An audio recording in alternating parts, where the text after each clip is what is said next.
नमस्कार दोस्तों, आप सभी का ऑनलाइन प्लेटफॉर्म पर स्वागत है। जैसा कि आप सभी जानते हैं कि अभी हाल ही में मध्य प्रदेश राज्य लोक सेवा आयोग के द्वारा राज्य सेवा परीक्षा की अधिसूचना जारी की गई। हम जानते हैं दोस्तों कि राज्य सेवा जो परीक्षा होती है, इसके माध्यम से राज्य लोक सेवा आयोग राज्य के प्रमुख प्रशासनिक पदों पर नियुक्तियां करता है। और कई विद्यार्थी होते हैं जो बहुत सारे सपने लेकर इस एग्जाम की तैयारी पर शामिल होते हैं और इस एग्जाम की तैयारी करते हैं। उनके सपने होते हैं कि वो डीसी डीएसपी बनकर समाज का नाम रोशन करें।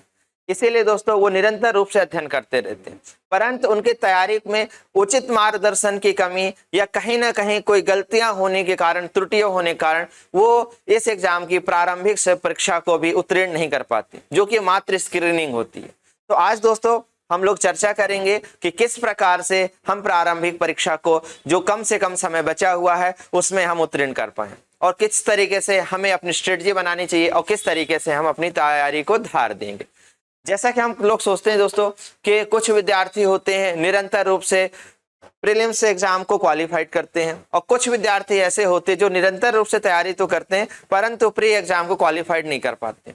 तो आज इन्हीं मुद्दों पर हम लोग चर्चा करेंगे। और ये चर्चा स्टार्ट करने के पूर्व सबसे पहले देखते हैं राज्य लोक सेवा आयोग के द्वारा जो अधिसूचना जारी की गई, उसमें आवेदन की तिथि क्या है, कब से आपकी उम्र काउंट की जाएगी, कि आप 21 वर्ष के कब तक हो जाने चाहिए। इन सब के बारे में चर्चाएं हम लोग स्टार्ट करते हैं। उसके बाद हम लोग प्रवेश करेंगे कि कौन कौन सी बुक हमें प्रेफर करनी चाहिए और किस तरीके से हमें स्टडी करनी चाहिए जिससे कि हमारा प्रीलिम्स एग्जाम क्लियर हो जाए। तो चलिए दोस्तों, सबसे पहले हम लोग देखते हैं कि जो अधिसूचना की तिथि थी दोस्तों, अधिसूचना कब जारी की गई थी। तो अधिसूचना जारी की गई दोस्तों 5 नवंबर 2023 को अधिसूचना जारी की गई थी। कब जारी की गई थी? 5 नवंबर 2023 को अधिसूचना जारी की गई थी, जिसमें दोस्तों विभिन्न विभागों के कई पद पर नियुक्तियां जारी की गई थी, जिसके अंतर्गत दोस्तों 200 से प्लस पद थे। परंतु इस बार पदों की संख्या विगत वर्षों की तुलना में कम रही है, जिसकी मांग भी की जा रही है कि आयोग के द्वारा कुछ पदों को और बढ़ाया जाए। और हो सकता है दोस्तों, संभावना है कि आगामी कुछ दिनों में कुछ पद और बढ़ाए जाए। ठीक है, अब इसके बाद हम देखते हैं दोस्तों रजिस्ट्रेशन, मतलब आवेदन कब से प्रारंभ होगा, जो किसी भी एग्जाम का प्रारंभिक चरण होता है। तो आवेदन प्रक्रिया का प्रारंभ दोस्तों 22/9 से किया जाएगा और जो हम कब तक कर पाएंगे? 21/10 तक रात में 12 PM तक कर पाएंगे। कब तक कर पाएंगे दोस्तों? 22 तारीख से आवेदन प्रक्रिया चालू होगी और अंतिम जो तिथि रहेगी, अंतिम तारीख है वो 21/10।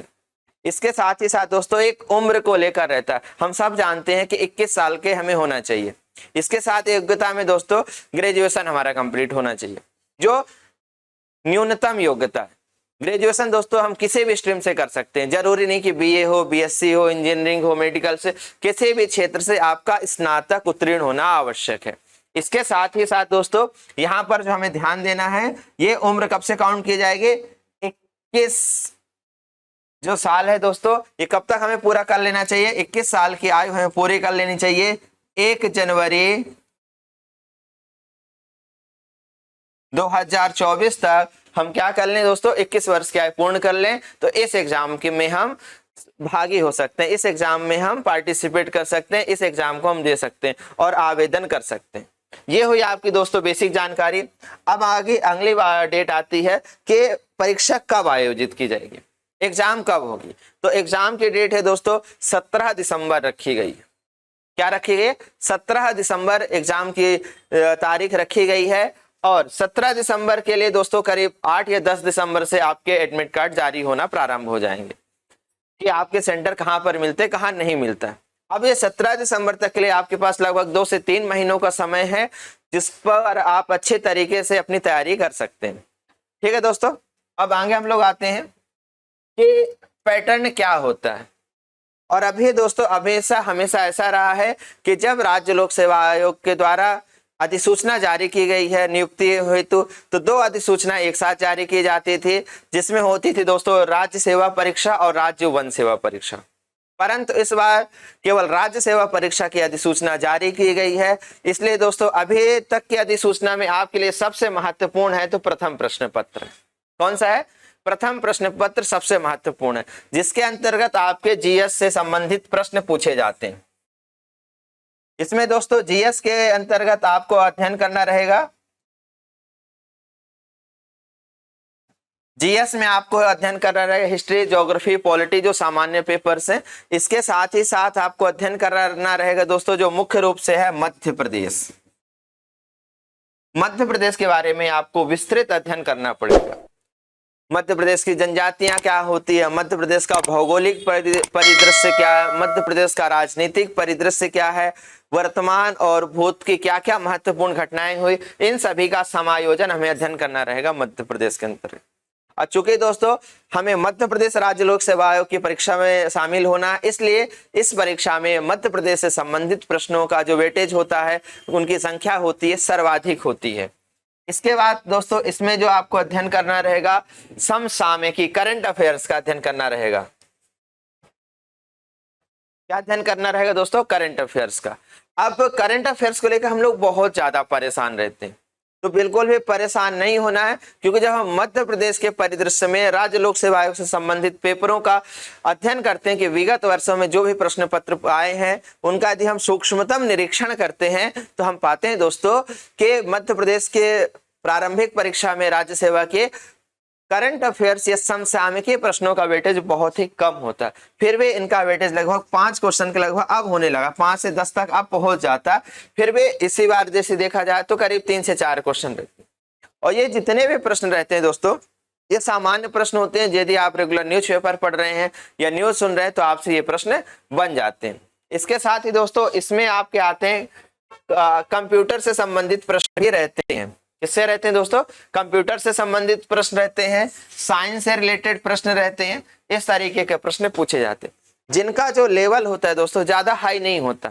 ये सभी जो भी प्रश्न होते हैं ये फैक्चुअल होते हैं, और कुछ ही प्रश्न होते हैं जो तार्किकता पर आधारित होते हैं। बाकी सभी प्रश्न दोस्तों फैक्चुअल रूप में पूछे जाते हैं।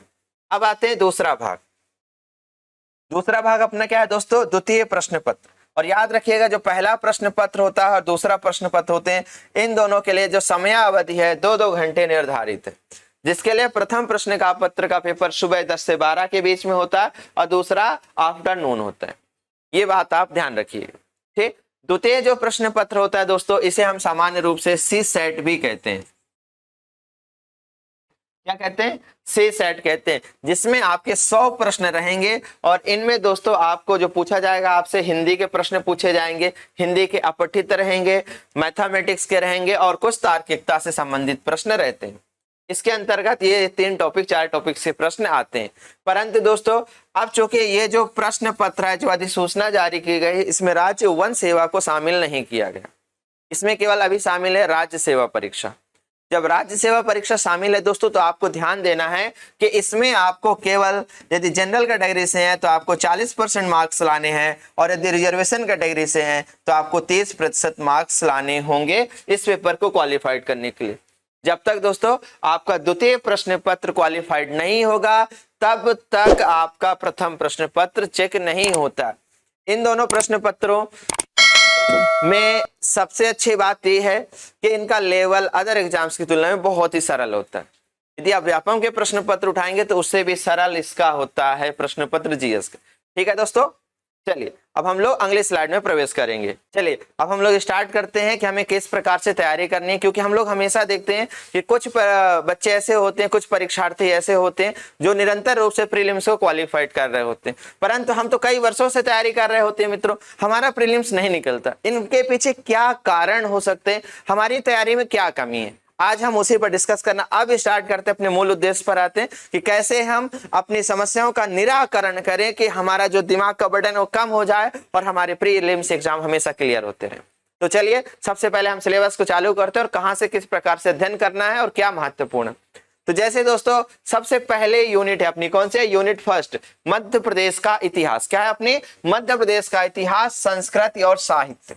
जब इतिहास की बात होती है दोस्तों तो याद रखिएगा कि हमें क्या क्या पढ़ना। इतिहास मतलब ओरिजिन, कहां से चालू हुआ, कहां से मध्य प्रदेश के बारे में हमें जानकारियां प्रारंभ हुई, वहां से पढ़ना। तो जब इतिहास आप पढ़ेंगे, मध्य प्रदेश के इतिहास के प्रमुख घटनाएं लिखा हुआ है। क्या लिखा है दोस्तों? मध्य प्रदेश के इतिहास के प्रमुख घटनाएं, और यहां लिखा है प्रमुख राजवंश। क्या लिखा है? प्रमुख राजवंश।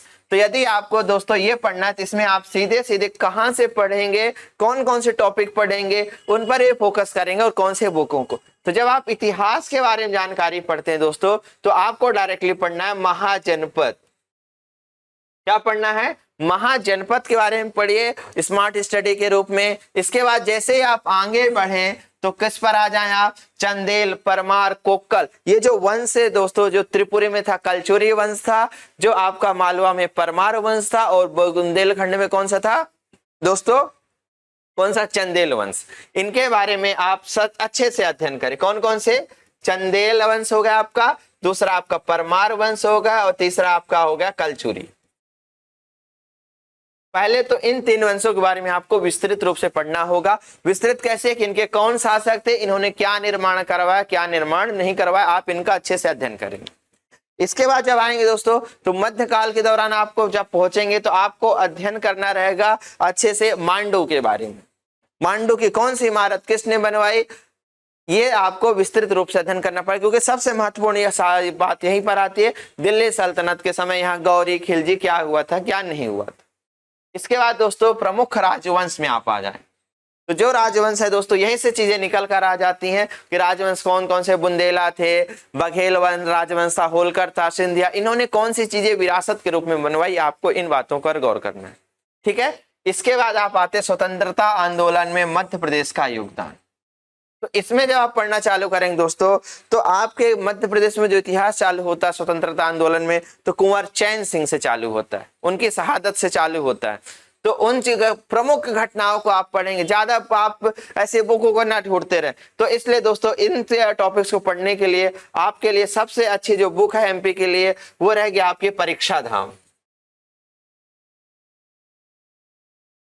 कौन सी बुक आप प्रेफर करें? परीक्षा धाम को प्रेफर करें।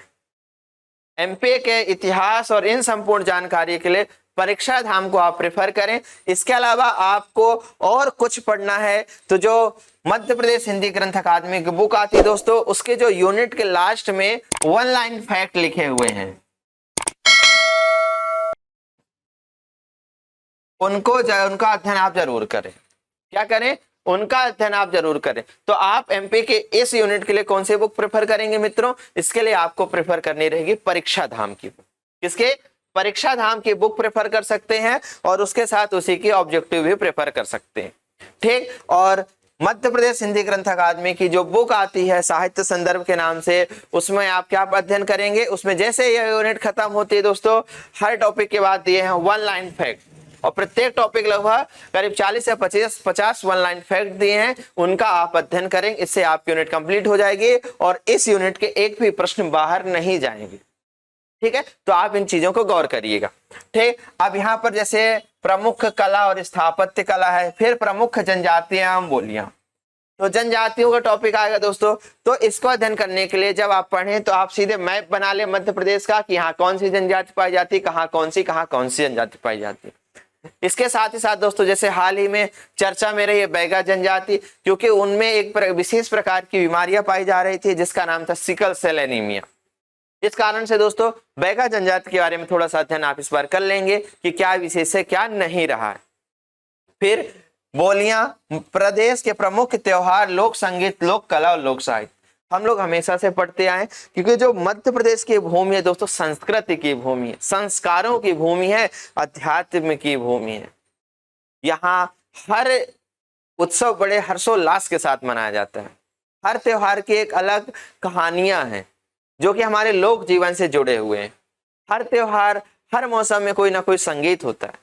उन सभी के बारे में जो हम देखते हैं, हम यदि बुंदेलखंड से संबंधित है तो वहाँ के बारे में हम जानते हैं कि वहाँ कौन सा पर्व मनाया जाता है। यदि हम मालवा से रिलेटेड हैं दोस्तों, तो हम जानते हैं गोगा नवमी, ऋषि पंचमी के रूप में विभिन्न प्रकार के त्योहार मनाए जाते हैं। इसके साथ यहाँ जैसे संजा गीत गाया जाता है, अलग अलग चीजें होती हैं। जैसे इसी प्रकार आप बघेलखंड में चले जाते हैं, बुंदेलखंड में जाते हैं तो राई का स्वांग होता है, स्वांग उधर होते हैं। तो इन चीजों के बारे में पूछा जाता है, और सिंपल क्या पूछा जाता है, कौन सा कहाँ होता है, आपको ये पढ़ना है। ठीक। इसके बाद है साहित्यकार और उनकी कृतियां। यहाँ पर दोस्तों आपको ज्यादा उलझना नहीं कि आप ढूंढते रहे कौन जो फेमस साहित्यकार हैं, जो आपने 6वीं से लेकर 12वीं तक में पढ़ा है मध्य प्रदेश के, उन्हीं का अध्ययन करना है, जिसके बारे में अच्छा अध्ययन आपको परीक्षा धाम में आपको मिल जाएगा।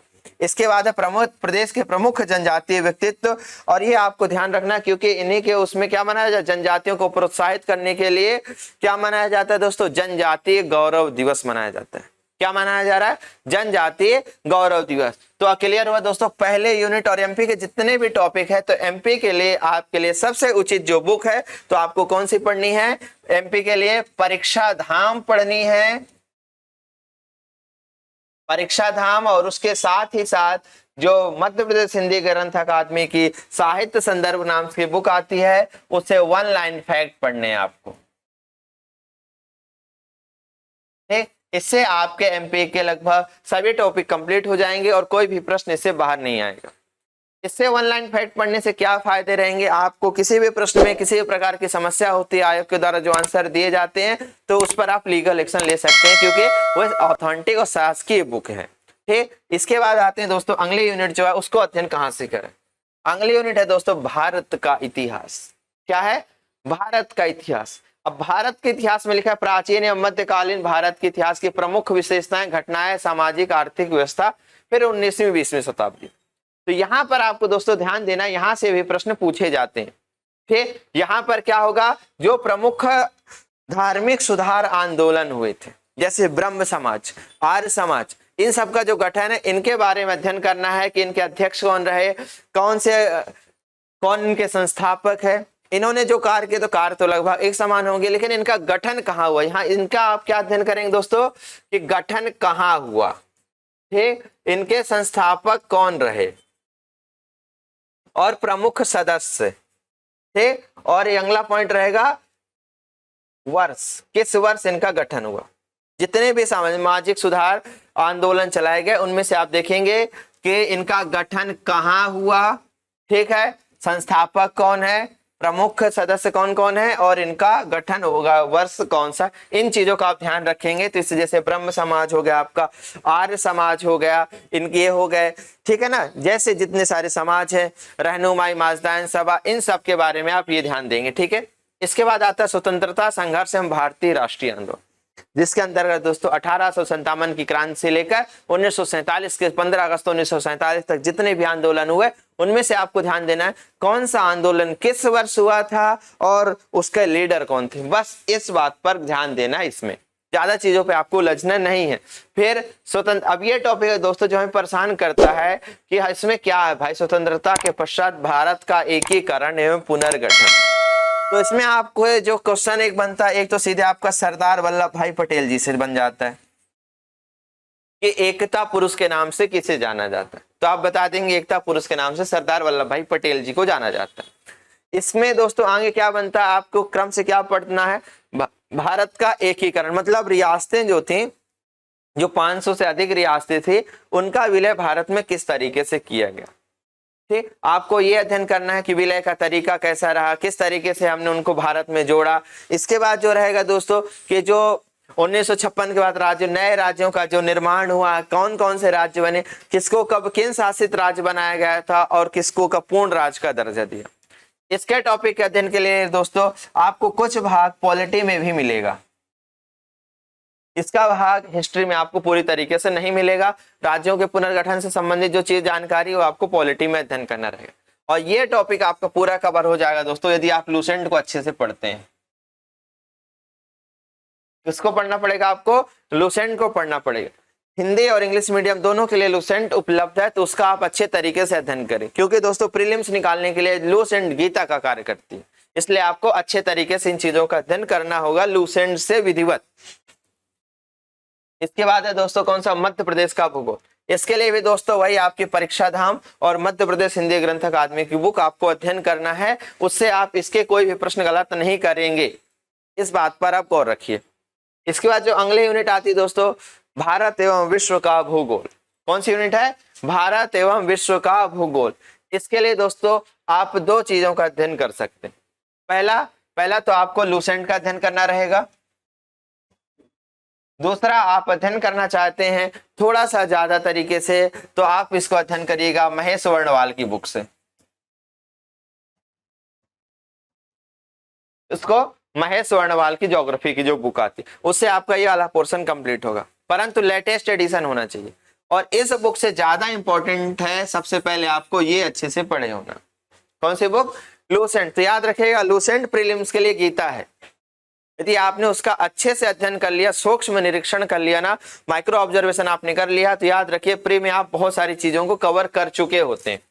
इसके बाद दोस्तों अगली यूनिट आती है आपकी राज्य की संवैधानिक व्यवस्था। तो जब एमपी की बात आती है दोस्तों, तो एमपी के लिए अपनी वही दो बुकें अध्ययन करनी है। कौन सी? पहली परीक्षा धाम और दूसरी हमें अध्ययन करनी है मध्य प्रदेश हिंदी ग्रंथ अकादमी की। इसके अलावा हमें तीसरी किसी भी बुक पर नहीं उलझना है। इसके बाद है दोस्तों ये भी मध्य प्रदेश का, इसके लिए वही बुकें दोनों चलेंगी। हाँ, कल्याणकारी योजनाएं में दोस्तों आपको अपडेट करना रहेगा करंट अफेयर से संबंधित। जैसे हाल ही में अलग अलग योजनाएं मामा जी के द्वारा, शिवराज सिंह हमारे जो मुख्यमंत्री महोदय उनके द्वारा घोषित की जा रही हैं, उन पर गौर करना पड़ेगा, क्योंकि ये योजनाएं पूछी जाती हैं कि किस वर्ष प्रारंभ हुई। योजनाओं का मुख्य उद्देश्य दोस्तों किस विभाग से संबंधित है और किस वर्ष प्रारंभ की गई, इस पर आपको ध्यान देना है। जैसे अभी हाल ही में कौन सी योजना बहुत ज्यादा चर्चा में है? तो लाडली बहना योजना। तो उसके बारे में पूछा जा सकता है कि कितनी घोषणा की गई, कितने रुपए दिए जाएंगे भविष्य में, अभी कितने दिए जा रहे हैं, सर्वप्रथम कितने दिए गए थे, इसके बारे में आपसे पूछा जा सकता है। फिर आते हैं दोस्तों भारत का संविधान, शासन प्रणाली एवं अर्थव्यवस्था।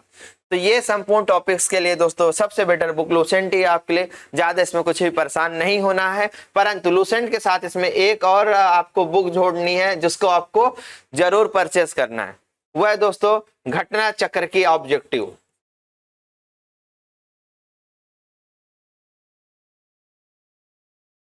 ये जो आपकी यूनिट है भारत का संविधान, शासन प्रणाली एवं अर्थव्यवस्था, इसके लिए दोस्तों आपकी जो यहाँ तक है पूरा पॉलिटी है, उसके लिए आपको लूसेंट की घटना चक्र जरूर, लूसेंट और घटना चक्र की ऑब्जेक्टिव जरूर खरीदनी है। और ज्यादा समय नहीं लगेगा, आप इसके ऑब्जेक्टिव को 2 दिन में खत्म कर सकते हैं विधिवत रूप से, आप मन लगा कर यदि पढ़ते हैं।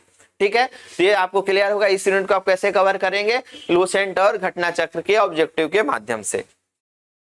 अब जो आते हैं दोस्तों इकोनॉमिक्स वाला पोर्शन, तो इकोनॉमिक्स से दोस्तों करंट अफेयर के प्रश्न प्राय बन जाते हैं कि सेबी के अध्यक्ष कौन है, एनईसी के अध्यक्ष कौन है, सेबी का पूरा नाम क्या है, राष्ट्रीयकृत बैंकों की संख्या कितनी है, रिजर्व बैंक की स्थापना कब हुई थी, रिजर्व बैंक को राष्ट्रीय बैंक का दर्जा कब दिया गया, इस प्रकार के प्रश्न यहाँ से पूछे जाते हैं।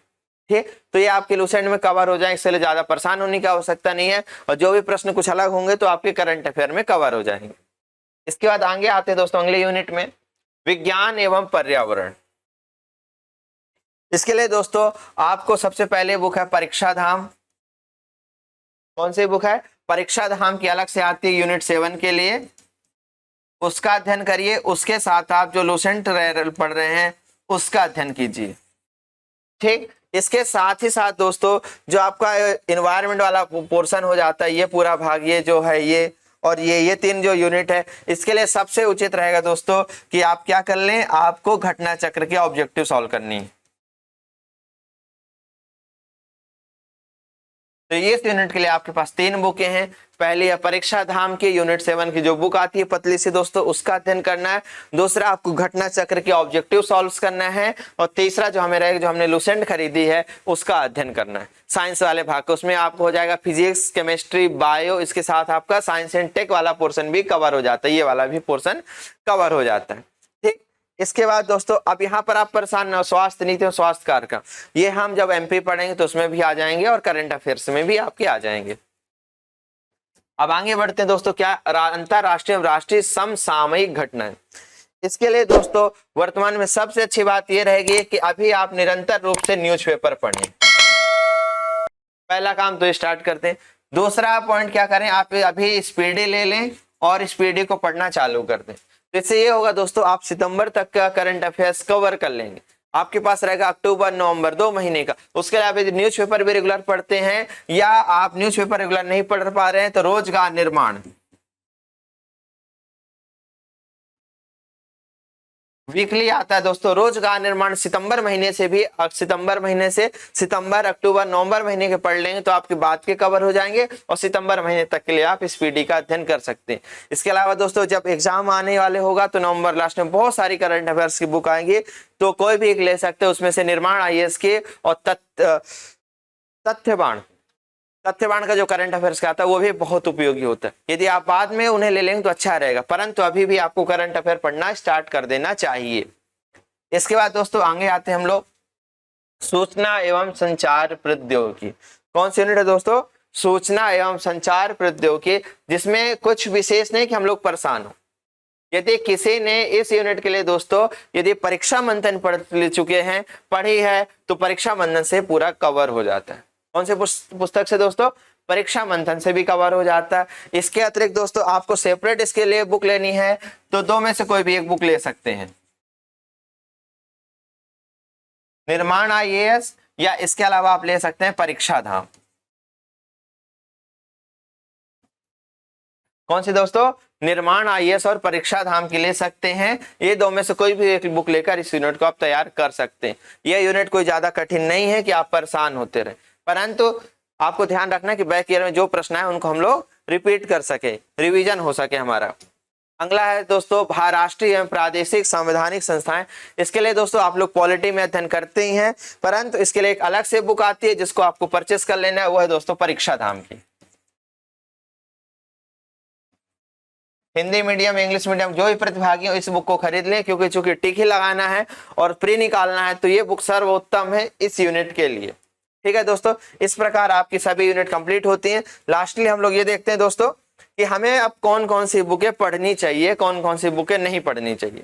ठीक, अब हमारे पास बुक की लिस्ट बन गई। कौन सी? पहले एक तो हो गई दोस्तों परीक्षा धाम MP की, दूसरी हो गई दोस्तों, पहले परीक्षा धाम का ही नाम लिख ले रहे हैं, परीक्षा धाम यूनिट 7। फिर तीसरी बुक होगी दोस्तों परीक्षा धाम यूनिट 10। चौथी बुक आपकी हो गई दोस्तों लूसेंट, जो गीता है सभी के लिए। पांचवी बुक आपकी क्या हो गई? घटना चक्र, इसके लिए दो, एक हो गई पॉलिटी के लिए और दूसरी आपके लिए हो गई इन्वायरमेंट के लिए। कौन से? घटना चक्र, पॉलिटी और इन्वायरमेंट के लिए। इसके बाद एक बुक हो गई दोस्तों यूनिट 6, एक छठवीं बुक हो गई निर्माण की यूनिट 9 के लिए, जो संचार प्रौद्योगिकी है। इसके बाद आपकी एक सातवां क्या होगा? स्पीडी हो गया दोस्तों और रोजगार।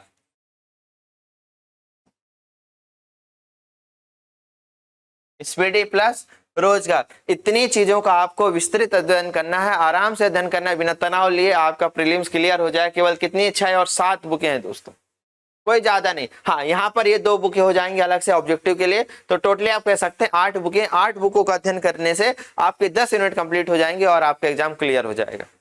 ठीक, एक्स्ट्रा पढ़ने के लिए हमने मेंशन कर दी थी, ज्योग्राफी ज्यादा ही पढ़ना है तो आप महेश वर्णवाल को पढ़ सकते हैं।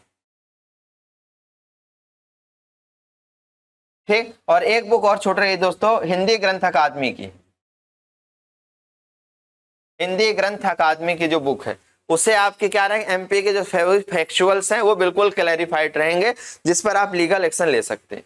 ठीक, इसके बाद दोस्तों लास्टली आपको एक और तथ्य ध्यान रखना है कि आपको किसी भी अच्छे संस्थान के टेस्ट पेपर परचेस कर लेना है। यदि आप संस्थान में जाकर देते तो संस्थान में आप जाकर टेस्ट पेपर दीजिए, और यदि नहीं दे पा रहे हैं तो टेस्ट पेपर परचेस कर लिए और घर में बैठ कर उनको सॉल्व करिए, क्योंकि प्रीलिम्स के लिए दोस्तों ये सब पढ़ने के साथ ज्यादा से ज्यादा ऑब्जेक्टिव लगाने की आवश्यकता होती है। यदि आप यह प्रक्रिया को फॉलो करते हैं तो निसंदेह आप इस बार प्रीलिम्स पर अपना झंडा जरूर गाड़ेंगे। ठीक है दोस्तों, तो उम्मीद करते हैं और प्रीलिम्स के लिए आप सभी को शुभकामनाएं देते हुए ये कोशिश करते हैं कि इस गणेश चतुर्थी के साथ ही आप लोग इसको श्री गणेश करेंगे और इस बार आपकी प्रीलिम्स भी क्वालिफाइड होगी। तब तक के लिए नमस्कार दोस्तों।